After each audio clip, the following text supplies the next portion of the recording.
इसमें स्टूडेंट्स का क्वेश्चन है कि जब मैं वीएस कोड ओपन करती हूँ तो मेरे पास ये फाइल बार शो हो रहा होता है। मैं यहीं से फाइल क्रिएट कर सकती हूँ, लाइक इसमें abc.php यहाँ पे सेव करूँ और यहीं पे फोल्डर भी मैं क्रिएट कर सकती हूँ। और इसी तरह अगर मैंने किसी दूसरी फाइल में मूव होना है तो मैं उसको यहाँ से ही ओपन कर लेती हूँ। स्टूडेंट्स का कहना है कि हमारे पास ये शो नहीं होता, तो इसका मेथड ये है कि आपने अपने फोल्डर में जाना है जहाँ पे भी आपके पास पड़ा हुआ है आपका कोड। जैसे आजकल PHP करें तो एसी डॉक्स में जाऊँ और यहाँ पे मेरा पड़ा हुआ है, तो मैं क्या करूँगी, यहाँ से राइट क्लिक करती हूँ, शो मोर ऑप्शंस करके और यहाँ से ओपन विद कोड कर लेती हूँ। तो क्या होता है कि मेरे पास वो पूरा पूरा फोल्डर ओपन हो जाता है। उसके अलावा दूसरा मेथड ये है कि आप VS कोड ओपन कर लें।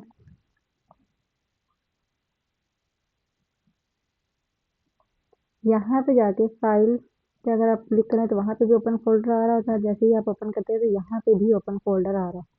ओपन फोल्डर पे क्लिक करूँगी, यहाँ पे जाके जो भी मेरा फोल्डर है उसको मैं सेलेक्ट कर लूँगी, तो फिर भी मेरे पास पूरा का पूरा कोड जो है वो ओपन हो जाएगा। जैसे मैं यहाँ पे जाके ये अपना FYT फोल्डर टाइप कर लेती हूँ, तो ये मेरे पास पूरा का पूरा फोल्डर जो है वो यहाँ पे आ गया। पिछली वीडियो में हमने कैटेगरी व्यू फाइल में अपना एक टेबल बनाया था। अब हम चाहते हैं कि उस टेबल में डाटा हमारे डेटाबेस से आए। तो सब कैटेगरी में हमारे कैटेगरी टेबल से डेटाबेस में से टेबल आ रहा था डाटा, तो हम उसको कॉपी कर लेते हैं यहाँ से, ताकि हमें रीराइट ना करना पड़े। अपनी कैटेगरी व्यू फाइल में जाएंगे जिसमें हमने टेबल क्रिएट किया था बूटस्ट्रैप वाला, इसमें सबसे ऊपर जाके हम इसको पेस्ट कर देंगे। हमारा कनेक्शन भी इंक्लूड हो गया और कैटेगरी से सेलेक्ट की क्वेरी भी लगी। उसके बाद हमें क्या करना है, डाटा को फेच करना है। ये वाला कोड भी हमने वहाँ पे लिखा हुआ है अपने सब कैटेगरी वाले कोड में, तो उसको जाके भी कॉपी कर लेते हैं जहाँ पे हमने वाइल लूप लगाया था।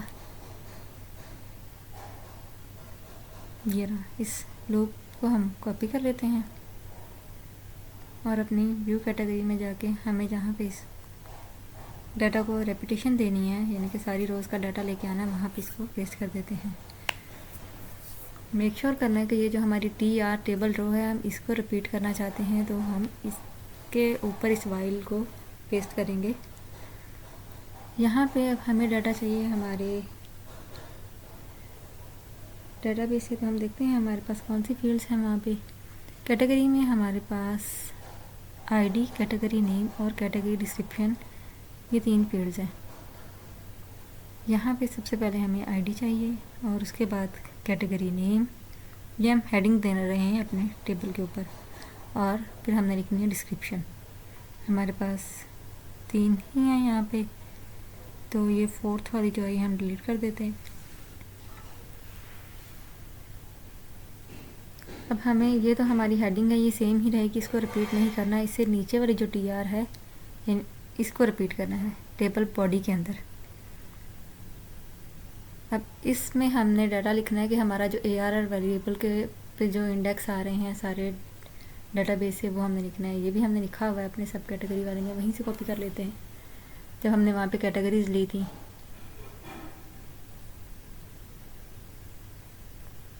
सब कैटेगरी वाली फाइल में ये रहा, यहाँ पे सारे कैटेगरी नेम हमने ड्रॉप डाउन में लिखे थे, ये हम कॉपी कर लेते हैं यहाँ से और यहाँ पे इसको पेस्ट कर देते हैं। यहाँ पे हमारे पास सबसे पहले ID है, वो हमने इसका जो हमारा टेबल में नाम है वो ID है, वो लिख लेते हैं। उसके बाद कैटेगरी नेम है और उसके बाद हमारे पास यहाँ डिस्क्रिप्शन है, उसकी जगह कॉपी इसको पेस्ट कर देते हैं। डिस्क्रिप्शन चेक करते हैं हमारे टेबल में यही स्पेलिंग है। अगर स्पेलिंग सेम नहीं होगी तो डाटा नहीं आएगा कैट टेस्ट के नेम से।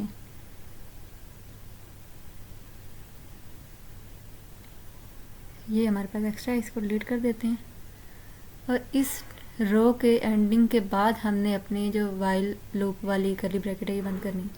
इससे नीचे वाला डाटा हमें नहीं चाहिए, हमारा डाटा ऑटोमेटिकली रिपीट हो जाएगा। वाइल लूप की वजह से सारी रोज़ रिपीट होकर सारा डाटा हमारा डाटाबेस से आ जाएगा। इनको हम डिलीट कर देते हैं। सेव करके हम अपनी इसमें चेक करते हैं अपनी आउटपुट। रिफ़्रेश किया और ये देखिए अब हमारे पास हमारा डाटाबेस वाला डाटा आ रहा है। हमारे पास डाटाबेस में 3 ही रोज़ थी कैटेगरी के टेबल में, वो 3 रोज़ हमारे पास आ गई हैं।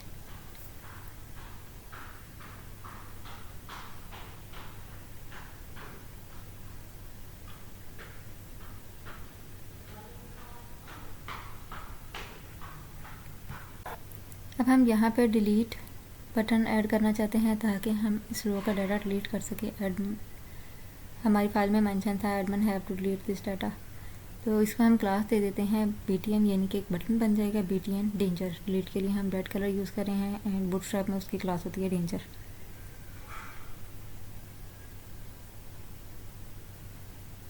अब हमें हमारी रो में भी एक ऐसा ही बटन लेना होगा, तो कॉपी कर लेते हैं अब इसको और डिस्क्रिप्शन के नीचे हम ये पेस्ट कर देंगे। ये देखिए रिफ़्रेश किया तो हमारे पास ये है, हर रो का एक डिलीट बटन आ गया है। हमें सारा टेबल डिलीट नहीं करना, हम एक रो का जो डाटा है वो डिलीट करना चाहते हैं, तो हम इसके लिए लिख लेते हैं यहाँ पे टेक्स्ट डेंजर, यानी कि हमारा रेड कलर का टेक्स्ट हो। ठीक है, ऊपर भी बटन बन गया था तो वो मैसी लग रहा था। अब हम चाहते हैं कि हम जिस भी रो पर डिलीट करें सिर्फ वो वाला डाटा डिलीट हो, तो उसके लिए कैटेगरी पे जाके अगर मैं यहाँ पे एक और कैटेगरी ऐड करूँ ABC के नाम से, सबमिट करूँ, तो ये डाटा मेरा डाटाबेस से आ रहा है। जैसे ये डाटाबेस में सेव होगा हमारे व्यू कैटेगरी वाले पेज पे भी नया रिकॉर्ड आ जाएगा।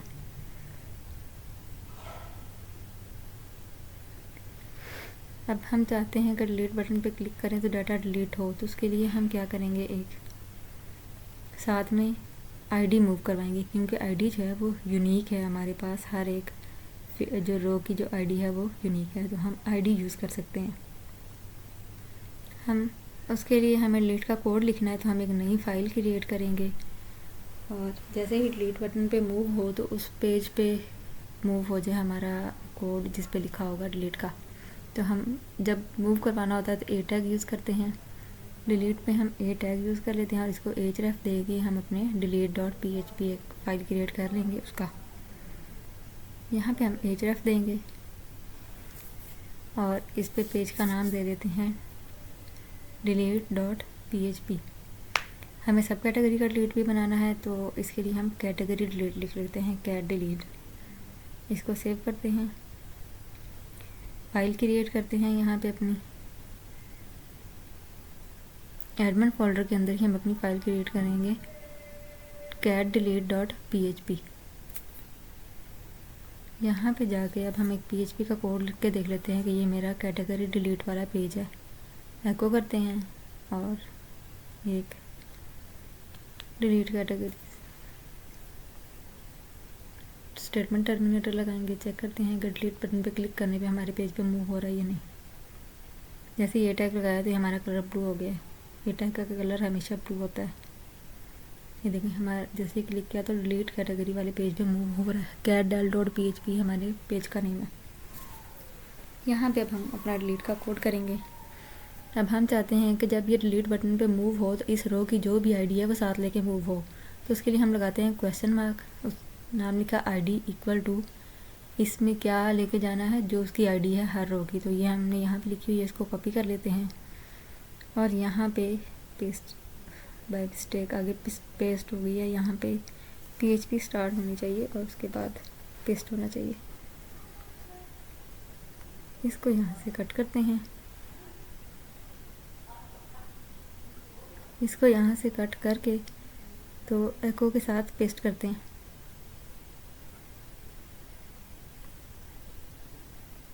स्पेस ऐड करेंगे हम। अब जब ये दूसरे पेज पे मूव होगा तो हमारी इस रो की जो भी ID होगी, हमारे पास फर्स्ट रो सेकंड थर्ड जो भी रो हो तो उसकी ID पे यहाँ पे मूव, जो हमने वहाँ से ID मूव की है उसको यहाँ पे अब हम गेट करेंगे।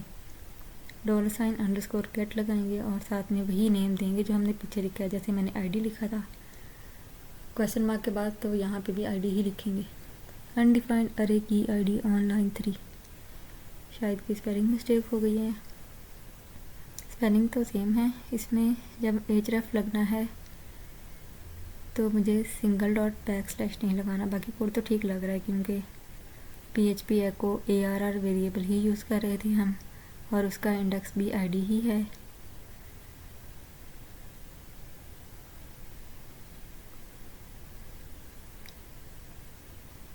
href के साथ ये सिंगल डॉट बैकस्लैश लगाया हुआ है, इसको हम ख़त्म कर देंगे, सेव करते हैं और कैट डिलीट बटन पे जाके यहाँ पे एको लगाएंगे कि हमने इसको प्रिंट करवाना है। अब हम अपनी आउटपुट चेक करते हैं, इसको रिफ्रेश करेंगे, कैटेगरी व्यू वाले पेज पे जाके डिलीट बटन पे क्लिक किया, देखिए हमारे पास लिखा आ रहा है डिलीट कैटेगरीज और आगे 4 लिखा आ रहा है, यानी कि मेरी इस रो की आईडी 4 है।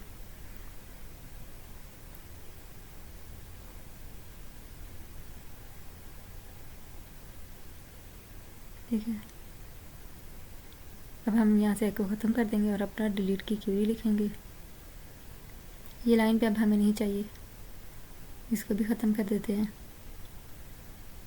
हमारे पास एसक्यूएल में सारी क्यूरीज पड़ी होती हैं, हम PHP माई एडमिन जो हमारा डैशबोर्ड है वहाँ से जाके क्यूरीज कॉपी कर सकते हैं।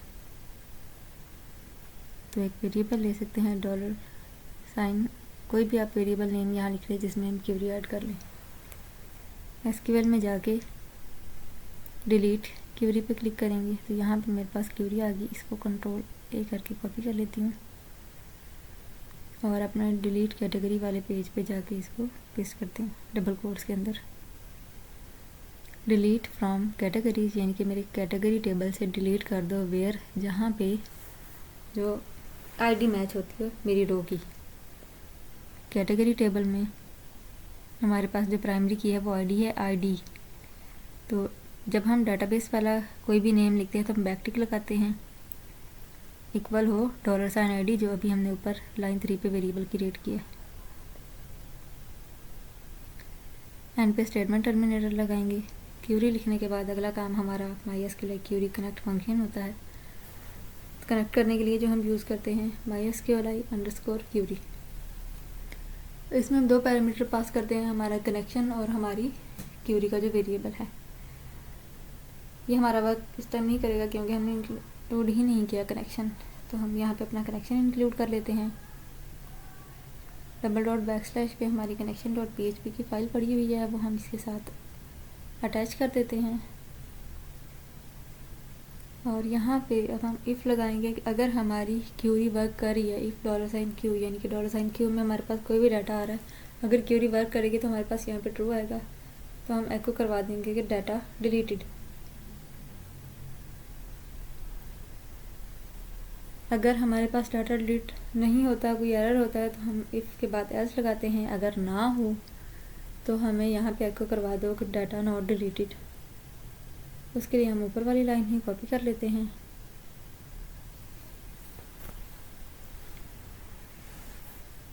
Paste here and write data not deleted.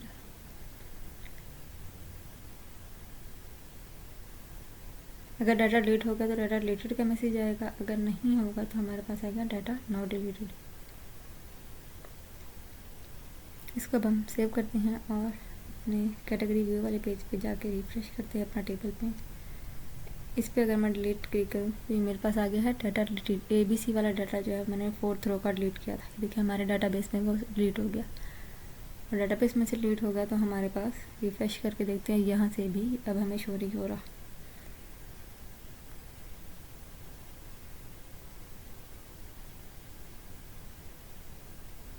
अब हम चाहते हैं कि अगर हमारा डाटा डिलीट हो जाए तो ये हमें ये मैसेज शो करने की बजाय हमारे जो हमारे वो टेबल वाला पेज है कैटेगरी व्यू उस पे लेके जाए।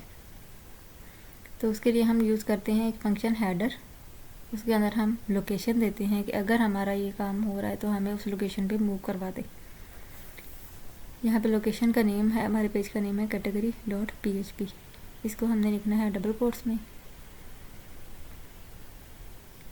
लोकेशन से लेकर ये पूरा हम डबल कोट्स पे लिखते हैं। और इस बस यहाँ पे हमारा प्रोग्राम एग्जिट, अगर ये हमारा डिलीट हो जाए तो हमें उस पर ले जाओ और एग्जिट कर जाओ, बाकी लाइंस प्रिंट नहीं करनी। रिफ्रेश करते हैं, ये वाला डाटा डिलीट करते हैं, देखिए डाटा डिलीट हो गया और हमें कैटेगरी वाले पेज पे ले गया। लेकिन बाय मिस्टेक मैंने नेम रॉन्ग लिख दिया है, मुझे यहाँ पे कैटेगरी व्यू पेज लिखना चाहिए था जो हमारा टेबल वाला था, category view.php।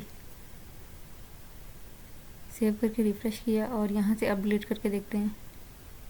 देखें हमने डिलीट कर दिया, हमारा डाटा भी डिलीट हो गया और इसी पेज पे उसने हमें वापस मूव करवा दिया। Okay, thank you so much, that's all for today. अल्लाह हाफिज़।